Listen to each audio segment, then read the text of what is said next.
घूमत नहीं है यार, सवाल वाल निकाला यार, खुला चलो भाई बैठा तो तमाशा कर रहा है। हम लोग 10.4 एक्सरसाइज पढ़ रहे थे, उसमें की लगभग 9 सवाल तक सॉल्व कर लिए थे। 9वीं सवाल बताना था क्या? 9वीं सवाल से स्टार्ट करते हैं भाई, ठीक? तो 9वीं सवाल से वैसे मैं अनसॉल्व सॉल्व कराना स्टार्ट कर दिया हूँ, आप उसको भी देखते रहना जो 12 में है, समझे कि नहीं? आपको उससे भी अगर तैयार करोगे आज से आपको फ़ायदा होगा। चलो भाई, हाँ चलो तो भाई देखो 9वीं सवाल आपकी बताना है। एक्सरसाइज कौन सी जानते हो? 10.4 की 9वीं सवाल हम लोग सॉल्व करने चल रहे हैं भाई। तो देखो 9वीं सवाल में क्या बोला गया है, एक त्रिभुज है, क्या है? एक त्रिभुज का क्षेत्रफल ज्ञात कीजिए। ए उल्लू, एक त्रिभुज का क्षेत्रफल, देखो सही है ना, एक त्रिभुज का क्षेत्रफल ज्ञात कीजिए जिसके शीर्ष, एक त्रिभुज के क्षेत्रफल ज्ञात कीजिए जिसके शीर्ष, त्रिभुज बताओ कैसे बनता है? ऐसे बनता है कि नहीं बनता है? जिसके शीर्ष क्या दिए गए, जिसके शीर्ष है ए बी सी, ये मान लेते हैं भाई त्रिभुज, समझे? ए बी सी जिसके शीर्ष है। और क्या बोला है, अब शीर्ष है ए बी सी है ना, अब ए बिंदु के आपको निर्देशांक भी दिया गया है। ए बिंदु का निर्देशांक क्या है जानते हो? 1,1,2। अब बी बिंदु का निर्देशांक क्या है? 2,3,5, 2,3,5। सी बिंदु का निर्देशांक क्या है जानते हो? सी बिंदु का निर्देशांक है 1,5,5, समझे? 1,5,5 है। तो आपको क्या करना है जानते हो भाई? ये त्रिभुज आपको बन गया, ए बी सी बिंदु मिल गए। अब इसका त्रिभुज का क्षेत्रफल निकालना है, तो चलो निकालते हैं। आपको तरीका सिखाते हैं।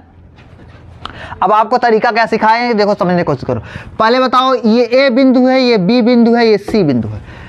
त्रिभुज का क्षेत्रफल कैसे निकलता है जानते हो भाई? जब दो बिंदु, देखो ये भुजा ए बी या बी ए बी या बी ए और बी सी देखा जाए तो ये संलग्न भुजा कहलाएंगी। क्या कहलाएंगी?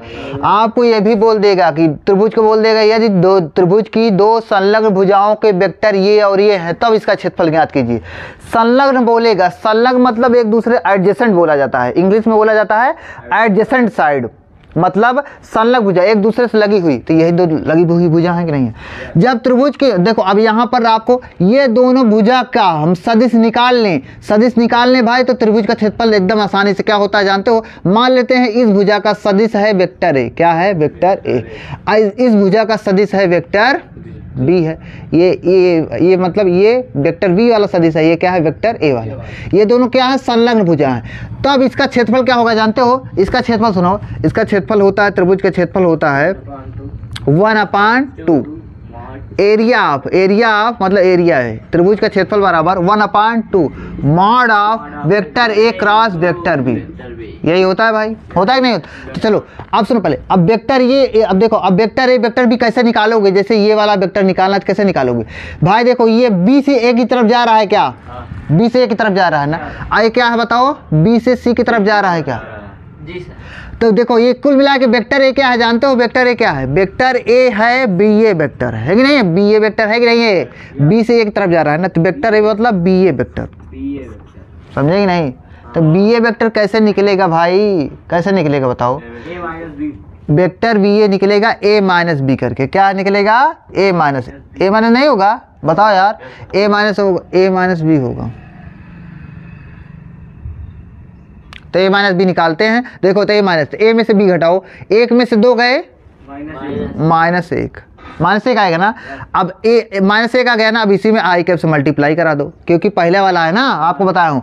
अब चलो अब फिर जाके क्या करो, अब फिर जाके 3 में से 5 घटाओ, नहीं बी में से घटाना है ना, सॉरी ए में से बी।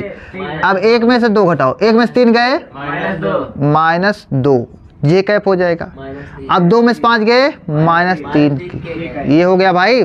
चलो अब वेक्टर बी निकालने, तो वेक्टर बी बराबर कैसे हो जाएगा? वेक्टर बी बराबर हो जाएगा बी सी वेक्टर, क्या हो जाएगा? B C vector. तो बी सी वेक्टर वाला मतलब सी में से बी घटाएंगे, क्या घटाएंगे?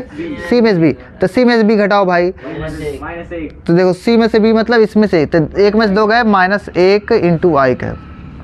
और बताओ अब 5 में से 3 गए +2 जे कैप। और बताओ 5 में से 5 गए 0 भाई, 0 के कैप। ये हो जाएगा, हो गया नहीं हो गया? ये वेक्टर ए मिल गया, वेक्टर बी मिल गया कि नहीं मिल गया? अच्छा बताओ -1 नहीं लिखा जाता, हम -i लिख देते हैं, सही पड़ेगा? -ai हो गया। आप सभी को समझ में आ रहा है कि नहीं आ रहा भाई?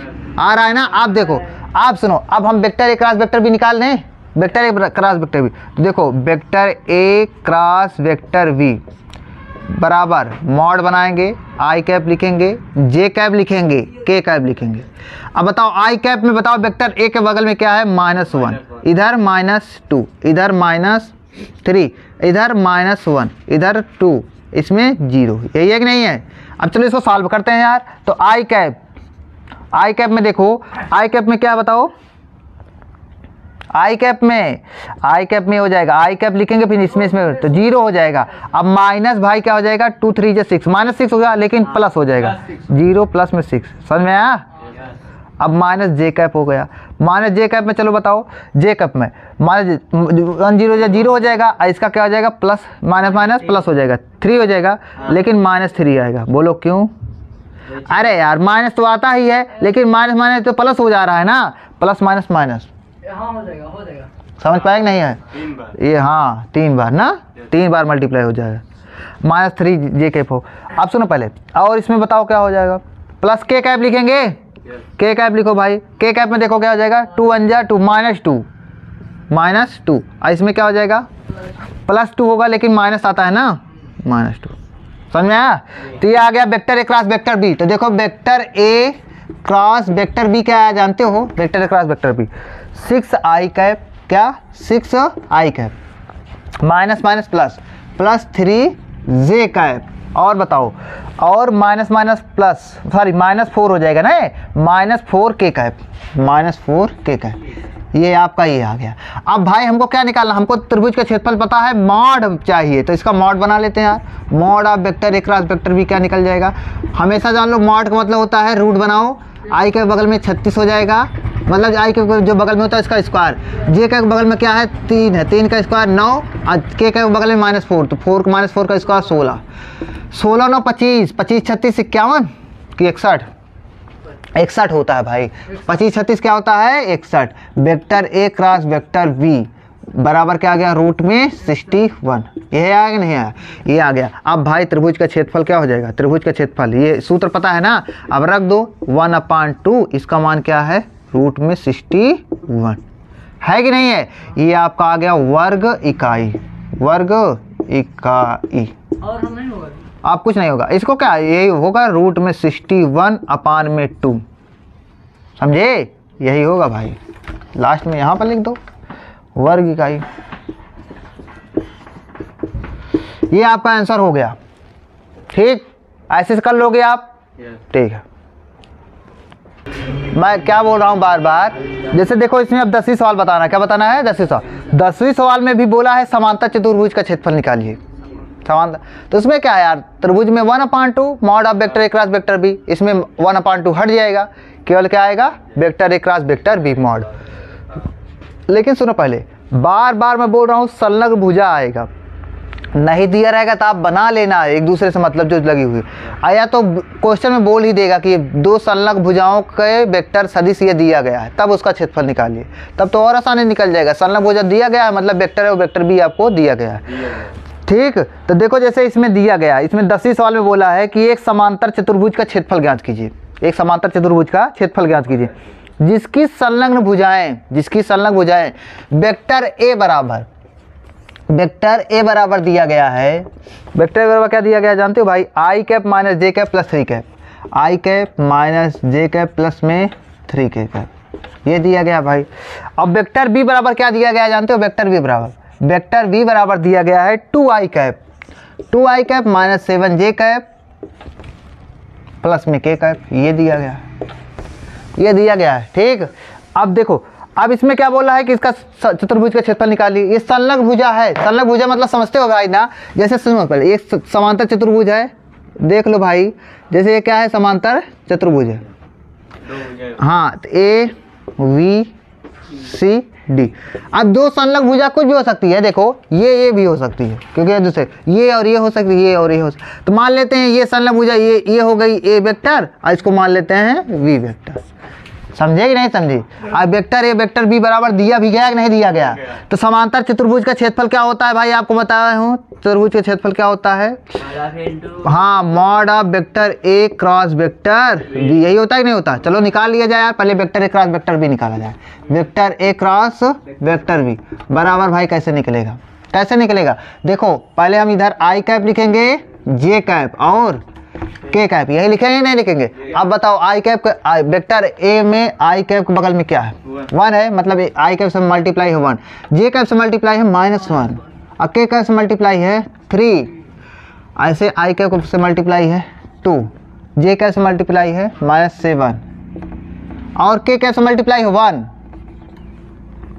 अब चलो भाई, अब वेक्टर देखो तो कैसे होगा, अब इसको सॉल्व करो तो आई कैप भाई -1 का इसमें मल्टीप्लाई -1 हो गया, इसमें +21 हो गया।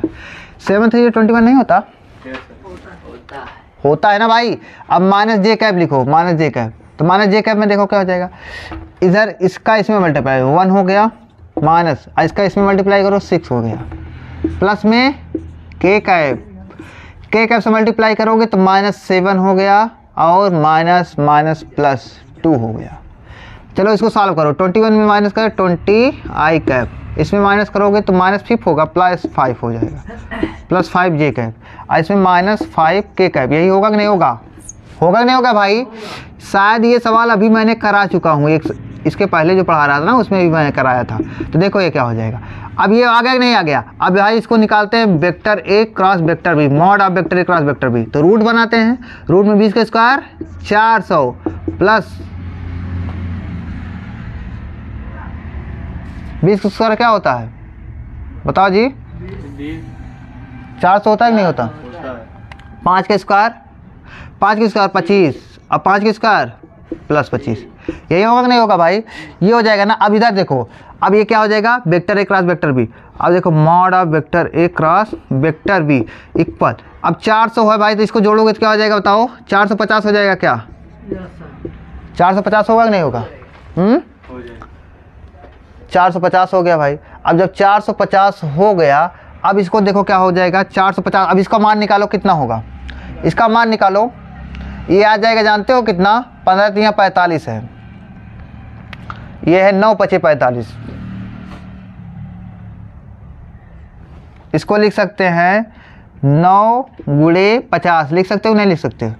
अब 50 को क्या लिख सकते हो भाई? 50 को 5 गुणे 5 गुणे 2, ये लिख सकते हो भाई। देखो 5 5 25 दूनी 50 9 5 9 45, 450 हो गया। अब देखो ये क्या भाई, 3 गुणे 5 √2 हो गया कि नहीं हो गया? मतलब क्या आ गया 15√2, ये आ गया नहीं आ गया? ये आ गया भाई mod of vector A cross vector V, यही तो होता है भाई समांतर चतुर्भुज के क्षेत्रफल, यही होता है कि नहीं होता? मतलब क्या आ गया 15√2 वर्ग इकाई। आप सभी समझ में आया कि नहीं आया भाई? आ गया जी? ठीक। देखो 11वें सवाल में बोला कि मान लीजिए कि सदिश ए, देखो 11वें सवाल सॉल्व करते हैं, मान लीजिए कि सदिश ए और सदिश बी इस प्रकार है कि, देखो सदिश ए वेक्टर ए और वेक्टर बी किस प्रकार है जानते हो? कि भाई कि मॉड ऑफ वेक्टर ए, कैसे मिटाए भाई आप? Mod of vector A, mod of vector ए बराबर दिया गया है 3, क्या दिया गया है? मॉड ऑफ वेक्टर बराबर क्या दिया है? 3 दिया गया है, 3। और बोला है मॉड ऑफ वेक्टर बी बराबर क्या जानते हो? मॉड ऑफ वेक्टर बी बराबर दिया गया है √2/3, √2/3। क्या हमारी बात आप समझ पा रहे कि नहीं? मॉड ऑफ वेक्टर बी बराबर क्या दिया गया भाई? 3 दिया गया है, और मॉड ऑफ वेक्टर बी बराबर क्या दिया? √2/3। अब बोला है कि vector A cross vector B एक मात्रक सदिश है, vector A cross vector B क्या दिया गया है? एक मात्रक सदिश है, ये मात्रक सदिश है। अच्छा तो मात्रक सदिश जब बोल दे भाई, जब आपको बोल दे कि मात्रक सदिश है, तो यहाँ से आप क्या कंक्लूजन निकालोगे? तो आप ए और बी के बीच में एंगल निकालिए, वेक्टर ए और वेक्टर बी के बीच में एंगल निकालिए। देखो इसके बीच में आपको थीटा ज्ञात करना है, थीटा क्या होगा? सुनो पहले, ये मात्रक सदिश है क्या? इधर देखो ये मात्रक सदिश है ना, ये मात्रक सदिश है, इसका परिमाण क्या होगा? एक आएगा नहीं आएगा? तो हम बोल दें कि मॉड, आप यहाँ से आप बोलो, यहाँ से हल करना है अब आपको, तो mod of vector A cross vector B, यहाँ से हम कंक्लूजन निकाले कि ये 1 आएगा, क्योंकि ये मात्रक सदिश है, समझेंगे? मात्रक सदिश, चलो ठीक है। अब vector A mod of vector बराबर 3, मॉड ऑफ वेक्टर बी बराबर √2/3 है कि नहीं है।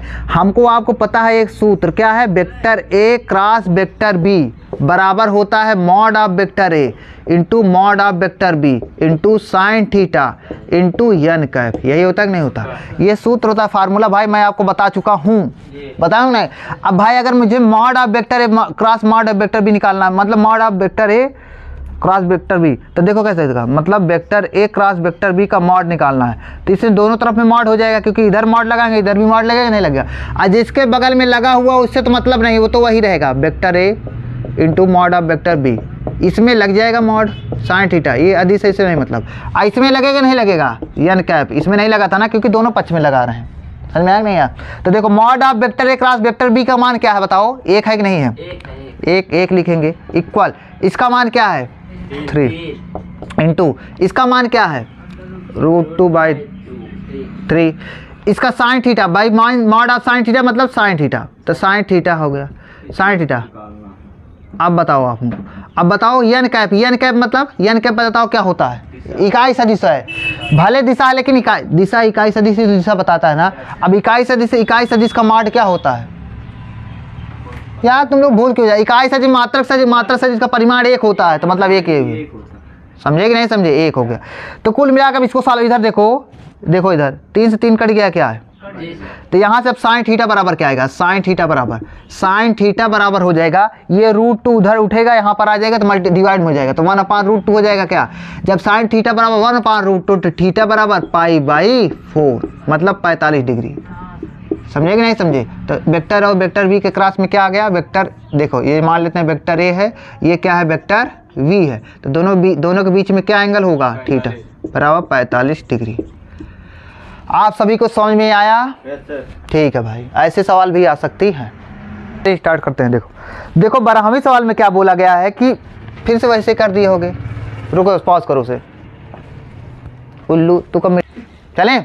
देखो भाई कौन सी सवाल बतानी है अब हमको, 12वीं सवाल 10.4 की 12वीं सवाल।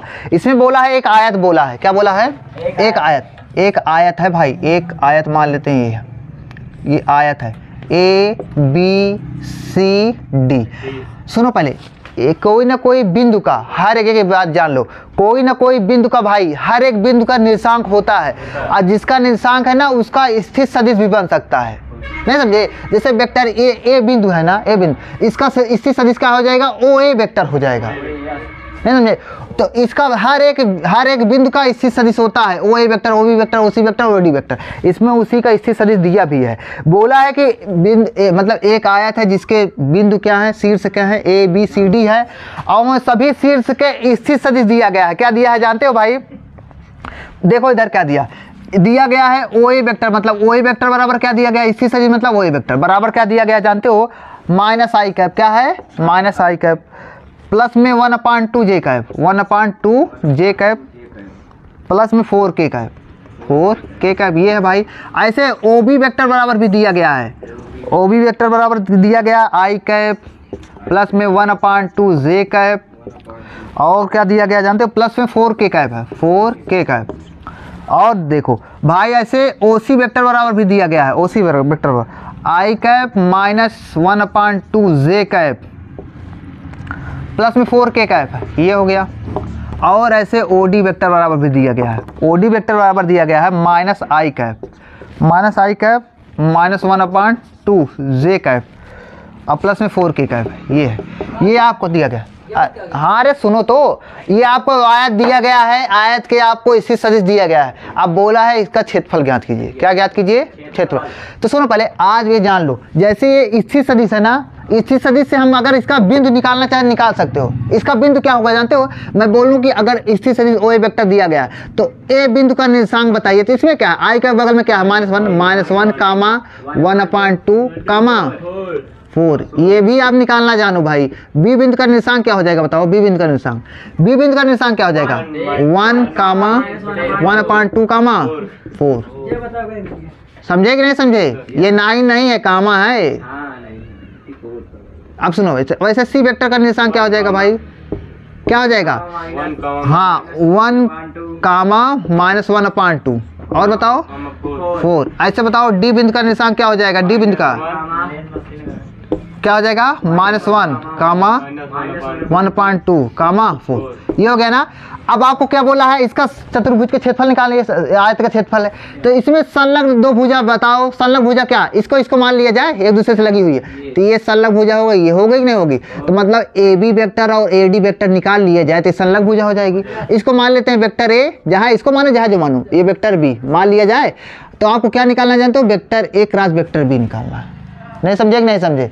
तो भाई मतलब तो पहले बताओ वेक्टर ए कैसे होगा, वेक्टर ए बराबर क्या होगा, वेक्टर ए बराबर बताओ हमको, मतलब A B vector, A B vector होगा कि नहीं होगा, ए बी वेक्टर मतलब बी में से ए घटाओ, तो बी में से ए घटाओ, जल्दी से बी में से घटाओ, एक में से एक गया मतलब 2 प्लस 2 आई कैप हो जाएगा, इसमें से इसमें घटाने का मतलब 0 हो जाएगा, क्या 0 जे का, अब प्लस में 4 में से 4 गए 0 के, समझ में आया?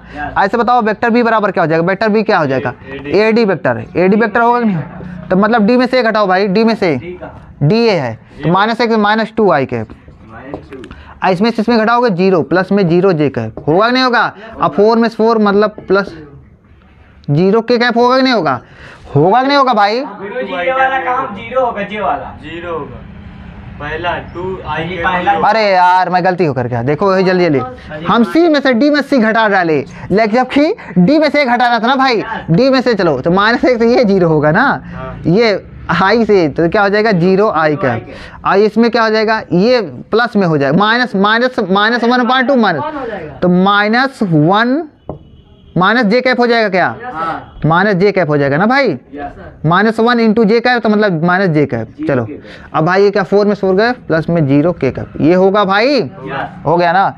तो मतलब क्या निकालना है, अब देखो इधर सुनो, पहले हमारी बात सुनो आप लोग, आपको क्या निकालना है, इसका चतुर्भुज है ना, चतुर्भुज का क्षेत्रफल क्या होता है, mod of vector A cross vector B equal, देखो तो पहले हमको क्या निकालना, मतलब यही होता है चतुर्भुज, यही होता है नहीं होता भाई। तो सुनो पहले हम ए क्रॉस बी निकाल लें, vector A cross vector B. तो बताओ वेक्टर ए का क्या मान है, वेक्टर ए बराबर क्या है बताओ, इधर 2 आई कैप है क्या, ये तो सब 0 से जो है मतलब नहीं है।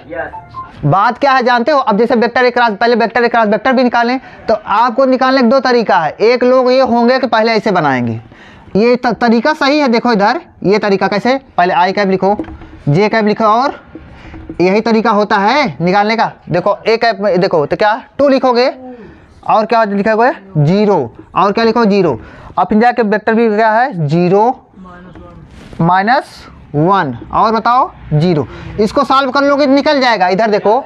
लेकिन सुनो पहले, अब आप डायरेक्ट भी निकाल सकते हो, देखो जैसे वेक्टर ए क्रॉस वेक्टर भी निकालना है, क्या वेक्टर ए का मान देखो कुछ है ही नहीं, केवल 2 आई कैप है और सब 0 है, तो 2 आई कैप लिख दिए, क्या लिख दिए 2 आई कैप लिख दिए, नहीं लिख दिए। अब फिर जाके क्या है, फिर इसमें कुछ नहीं है तो फिर क्रॉस लगा दो, क्रॉस लगाओगे नहीं लगाओगे, अरे यार नहीं समझ पा रहे हो क्या तुम लोग, एक क्रॉस है ना, एक वेक्टर है। अब क्रॉस में देखो वेक्टर बी में क्या दिया, केवल -j कैप है क्या, और सब 0 है नहीं है, तब एक में -j कैप।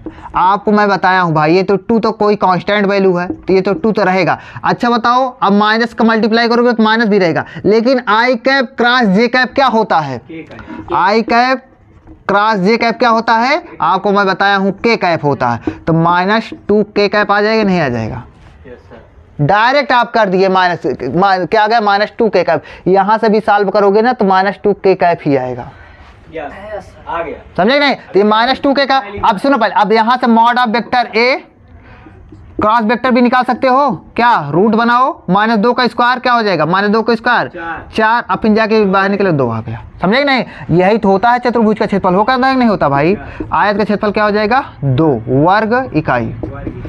अब इसमें ऑप्शन में देखो, तुम्हारे इसमें ऑप्शन भी दिया गया हो 2 इकाई, तो क्या जानते हो ऑप्शन सी इसका सही है, ऑप्शन सी करेक्ट हो गया।